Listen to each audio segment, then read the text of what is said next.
Praise the Lord. జనవరి 7, 2025 Philadelphia అనుదిన వాగ్దానము. Presented by Suvarthamanam online Christian radio. మీ తల వెంట్రుకలన్నీయు లెక్కింపబడి ఉన్నవి గనుక మీరు భయపడకుడి. మత్తయి 10:30-31. ప్రార్థన. యేసయ్యా, నీవిచ్చిన ఈ వాగ్దానమును బట్టి కృతజ్ఞతాస్తుతులు చెల్లించుచున్నాము తండ్రి.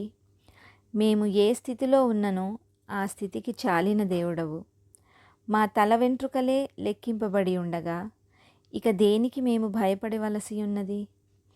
ఏదియు మాకెంత మాత్రమునో హాని చేయదని నమ్ముచు ఈ వాగ్దాన ఫలమును పొందుకొను కృప నాకును దీనిని స్వతంత్రించుకొనుచున్న నీ ప్రియబిడ్డలందరికీ దయచేయమని నజరేయుడైన యేసుక్రీస్తు నామములో పరిశుద్ధాత్ముని సహాయముతో ప్రార్థిస్తున్నాము తండ్రి. ఆమెన్. దేవుడు మీ అందరినీ దీవించునుగాక.